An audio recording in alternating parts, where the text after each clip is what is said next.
اعوذ باللہ من الشیطان الرجیم بسم اللہ الرحمن الرحیم الحمد للہ رب العالمین وصلی اللہ علی سیدنا محمد وآلہ الطیبین الطاہرین۔ قال امام حسن عسکری علیہ السلام نحن حجت اللہ علی الخلق و فاطمہ حجت اللہ علینا۔ عزیزان گرامی، جیسا کہ آپ حضرات متواتر یہ ویڈیو ملاحظہ فرما رہے ہیں، جناب فاطمہ زہرا سلام اللہ علیہا کی عظمت اور ان کی منزلت کے سلسلے میں، اور جیسا کہ آپ کو معلوم ہے کہ مسابقہ علمی جو ہے وہ رکھا گیا ہے تاکہ ہمارے نسل کے جوان ان باتوں کو سننے کے بعد اس پر عمل پیرا ہوں اور بی بی زہرا سلام اللہ علیہا کے اقوال پر اور ان کے فرامین پر عمل کریں۔ یہ حدیث مبارکہ کہ جس کو میں نے بیان کیا، درود و سلام ہو اس بی بی پر کہ جو سیدہ نساء العالمین ہے، اور وہ بی بی کہ جن کی رضایت میں اللہ کی رضا پوشیدہ ہے، کیونکہ اگر بی بی راضی ہیں تو اللہ راضی ہے، اگر بی بی ناراض ہیں تو اللہ ناراض ہے۔ بغیر فاطمہ زہرا سلام اللہ علیہا کی محبت کے انسان کو جنت میسر نہیں ہو سکتی، اس لیے کہ مالک جنت سردار جوانان جنت جناب فاطمہ زہرا سلام اللہ علیہا کے بیٹے ہیں، اور بغیر ان کی محبت کے کسی بھی صورت میں جنت میسر نہیں ہو سکتی۔ امام حسن عسکری علیہ السلام ارشاد فرماتے ہیں کہ نحن حجت اللہ علی الخلق، ہم جو ہیں اللہ کی مخلوق پر اللہ کی حجت ہیں، و فاطمہ حجت اللہ علینا، اور فاطمہ جو ہے وہ ہمارے اوپر اللہ کی حجت ہے۔ اس کا مطلب یہ ہے کہ پروردگار عالم نے جناب فاطمہ زہرا کو اپنی حجت قرار دیا ہے، اپنی نشانی قرار دیا ہے کہ جناب فاطمہ زہرا کے کردار کو دیکھو، ان کے علم کو دیکھو، ان کی عبادت کو دیکھو، ان کے اخلاق کو دیکھنے کے بعد پروردگار عالم کی یاد آتی ہے۔ اور کیوں نہ ہو، کیونکہ جب بھی تسبیح الہی کرتی ہیں، اللہ کی عبادت میں منہمک ہوتی ہیں، اللہ کی عبادت انجام دیتی ہیں، تو آپ کے چہرے انور سے نور ساطع ہوتا ہے۔ تو یہ بی بی کی عظمت اور آپ کی منزلت ہے کہ پروردگار عالم نے انہیں حجت قرار دیا ہے، اپنی نشانی قرار دیا ہے۔ آج کی اس ویڈیو میں ہم بعض سوالات آپ حضرات کی خدمت میں مطرح کرتے ہیں۔ سب سے پہلی بات یہ ہے کہ شیخ صدوق علیہ الرحمہ نے جناب ابن عباس سے نقل کیا ہے کہ جب جنتی جو ہے وہ جنت میں پروردگار عالم کی رحمت میں غرق ہوں گے تو جنت میں روشنی ملاحظہ فرمائیں گے، تو اس وقت جنتی اللہ کی بارگاہ میں عرض کریں گے، پروردگار تو نے تو اپنی کتاب میں کہا ہے کہ لا یرون شمسا، کہ جنت میں جو ہے نہ سورج ہوگا نہ چاند ہوگا، پھر یہ روشنی جو ہے وہ کس چیز کی ہے؟ تو پروردگار عالم جناب جبریل کو بھیجے گا، جناب جبریل آئیں گے اور آنے کے بعد کہیں گے کہ اے جنت میں رہنے والوں، اے جنت کے ساکنان،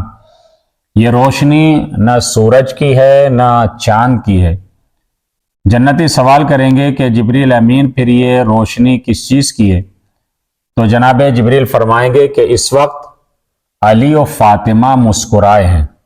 ان کی مسکراہٹ سے یہ جنت روشن ہو گئی ہے۔ تو آپ اندازہ لگائیے کہ جس علی و فاطمہ کی مسکراہٹ سے جنت روشن ہو جائے، تو اگر فاطمہ اور علی کی محبت کسی دل میں سما جائے تو وہ دل بے نور کیسے رہ سکتا ہے؟ تو اس کا مطلب یہ کہ ان کی محبت جو ہے انسان کے قلب کو نورانی کر دیتی ہے، اور نورانی کے ساتھ ساتھ اگر انسان نے اپنے دل میں ان کی محبت کو بسا لیا ہے تو ایسا انسان دنیا میں بھی کامیاب ہے اور آخرت میں بھی کامیاب ہے۔ اب سوال یہ ہے کہ آخر جناب زہرا کو زہرا کس وجہ سے کہا جاتا ہے؟ کیا وجہ ہے کہ جناب زہرا کو زہرا کہا گیا ہے؟ کہتے ہیں کہ کیونکہ خداوند عالم نے جناب زہرا کو اپنے نور عظمت سے پیدا کیا ہے، اور جب نور عظمت سے پیدا کیا ہے اس وجہ سے آپ کو زہرا کہا گیا۔ چھٹے امام جعفر صادق علیہ السلام ارشاد فرماتے ہیں، فرمایا آپ نے کہ زہرا کو زہرا اس وجہ سے کہتے ہیں کیونکہ جناب زہرا کا نور جو ہے ہر روز دن میں 3 مرتبہ امیر المومنین علی ابن ابی طالب علیہ السلام کے لیے چمکتا تھا، اس لیے آپ کو جو ہے وہ زہرا کا لقب دیا گیا ہے۔ دوسرا سوال ہمارا یہ ہے کہ جناب فاطمہ زہرا کو آسمان پر منصورہ کے لقب سے یاد کیا گیا ہے، آخر وجہ کیا ہے کہ جناب فاطمہ کو منصورہ کہا جاتا ہے؟ کیونکہ قرآن کریم میں بھی بیان کیا گیا وَيَوْمَئِذٍ يَفْرَحُ الْمُؤْمِنُونَ بِنَصْرِ اللَّهِ، یعنی جب قیامت کا دن ہوگا تو مومنین خدا کے نصرت اور مدد سے جو ہے وہ خوش ہوں گے، کیونکہ پروردگار عالم کی مدد اور نصرت انہیں پہنچے گی کہ جن کے دلوں میں فاطمہ زہرا سلام اللہ علیہا کی محبت ہوگی۔ پروردگار عالم کی مدد اور نصرت جو ہے ایسے افراد کو ملے گی۔ اسی وجہ سے جناب فاطمہ کو جو ہے وہ آسمان پر منصورہ کہا گیا ہے، کیونکہ فاطمہ کی محبت ہی اللہ کی مدد اور نصرت کا سبب بنے گی، کیونکہ پروردگار عالم انہی کی مدد کرے گا کہ جن کے دلوں میں جناب زہرا کی محبت ہوگی، اہل بیت اطہار کی محبت ہوگی، اور ان کا دل جو ہے وہ بغض اہل بیت سے خالی ہوگا۔ اور اس کے علاوہ اب سوال یہ ہے کہ خود جناب عائشہ نے شیخ صدوق علیہ الرحمہ جو ہے وہ فرماتے ہیں کہ جناب عائشہ سے جو ہے وہ نقل کیا گیا ہے یہ حدیث جو ہے کہ جناب عائشہ فرماتی ہیں ما رأیت من الناس احدن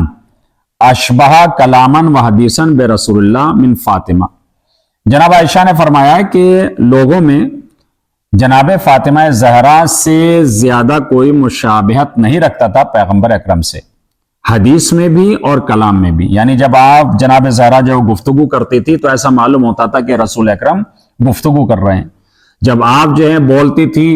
اور آپ بیان کرتی تھی تو ایسا لگتا تھا کہ خود پیغمبر اکرم جو ہے وہ تکلم کر رہے ہیں۔ تو آپ اندازہ لگائیے کہ جو بیٹی اتنا مشابہ ہے اپنے باپ سے، تو اسی وجہ سے تو نبی جو ہے وہ بار بار اپنی بیٹی کی فضیلتوں کو بیان کر رہے ہیں۔ تو حقیقت میں یہ بیٹی کی فضیلت بیان نہیں ہو رہی ہے، بلکہ پروردگار عالم کی ایک نعمت ہے، اور یہ حجت الہی ہے کہ جس کی فضیلت کو پیغمبر اکرم بیان کر رہے ہیں۔ اور ایسا نہیں گرامی لوگوں کے درمیان جو ہے وہ تکلم کا اگر اعتبار سے دیکھا جائے تو جناب فاطمہ زہرا سلام اللہ علیہا سب سے زیادہ رسول سے مشابہ پائی جاتی تھی، کیونکہ جب بھی جناب فاطمہ زہرا سلام اللہ علیہا رسول اکرم کے پاس آتی تھی تو خود پیغمبر اکرم جو ہے جناب فاطمہ کا ہاتھ چومتے تھے، اور چومنے کے بعد اپنے پاس بٹھاتے تھے۔ آپ اسی عظمت اور اس استقبال سے آپ اندازہ لگائیے۔ اور کبھی کبھی جو ہے پیغمبر اکرم جو ہے اٹھتے تھے، اور اٹھنے کے بعد آپ جناب زہرا کے کاندھوں پر ہاتھ رکھتے تھے اور فاطمہ کو اپنی جگہ بٹھاتے تھے، کیونکہ اصل مقصد جو جناب پیغمبر اکرم کا یہ تھا کہ اگر یہ راضی ہے، یعنی اگر فاطمہ راضی ہیں تو اللہ راضی ہے، اگر فاطمہ ناراض ہیں تو چاہے ساری دنیا جو ہے ایک ہو جائے، مگر اگر فاطمہ کسی سے ناراض ہیں تو اللہ بھی اس سے راضی ہونے والا نہیں ہے۔ لیکن اگر ہم یہ دیکھیں اور سوال کریں، اسی میں ایک سوال یہ ہوتا ہے کہ مصحف فاطمہ کسے کہا جاتا ہے؟ کیونکہ مشہور بھی ہے کہ مصحف جناب فاطمہ زہرا سلام اللہ علیہا،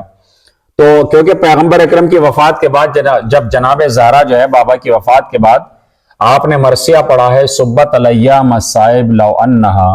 صبت علی الایام سرنا لیا لیا، تو آپ بہت رنجیدہ خاطر رہتی تھی، ہمیشہ بابا کو یاد کرتی تھی، بابا کے لیے گریہ کرتی تھی اور بابا کو یاد کرتی رہتی تھی۔ تو اس وقت جو ہے جبریل امین آتے تھے، اور آنے کے بعد جو ہے خود جناب زہرا کو تسلی اور تشفی دیتے تھے، اور آپ کے غم کا جو ہے وہ ازالہ کرتے تھے، اور کرنے کے بعد جو ہے خود جناب جبریل جو ہے جناب فاطمہ زہرا کو تمام واقعات بیان کرتے تھے، کہ جو واقعہ گزر چکا ہے اس کے بارے میں بیان کرتے تھے، اور جو واقعات ہونے والے تھے اس کے بارے میں جو ہے جناب زہرا سے بیان کرتے تھے. اور مولا امیر المومنین علی ابن ابی طالب علیہ السلام یہ تمام باتیں جو لکھتے جاتے تھے. چھٹے امام جعفر صادق علیہ السلام فرماتے ہیں کہ مصحف فاطمہ حقیقت میں اس قرآن کے 3 برابر ہیں کہ جس میں نہ تو کوئی مسئلہ بیان کیا گیا ہے، نہ تو اس میں کوئی حلال و حرام کا ذکر کیا گیا ہے، اور نہ ہی اور دوسری باتیں جو ہیں اس میں بیان کی گئی ہیں. فقط اس میں جو مصحف فاطمہ ہے اس میں فقط یہ باتیں بیان کی گئی ہیں کہ کیا اب تک ہوا ہے، کیا ہونے والا ہے، کیا نہیں ہوگا. ان تمام چیزوں کو جو ہے وہ اکٹھا کیا گیا ہے اور اسی کا نام جو ہے مصحف فاطمہ رکھا گیا ہے. تو مولا امیر المومنین علی ابن ابی طالب علیہ السلام نے اپنے دست مبارک سے ان تمام چیزوں کو جمع کیا ہے. انشاءاللہ پروردگار عالم ہمیں توفیق عنایت فرمائے کہ ہم جناب زہرا کی عظمت اور ان کی منزلت کو صحیح طریقے سے پہچانیں اور ان کی معرفت حاصل کریں تاکہ ہم صحیح طریقے سے فرامین اہل بیت علیہ السلام کے اوپر عمل کر سکیں. انشاءاللہ پروردگار عالم ہم سب کو جناب زہرا کی شفاعت نصیب فرمائے. السلام علیکم ورحمۃ اللہ.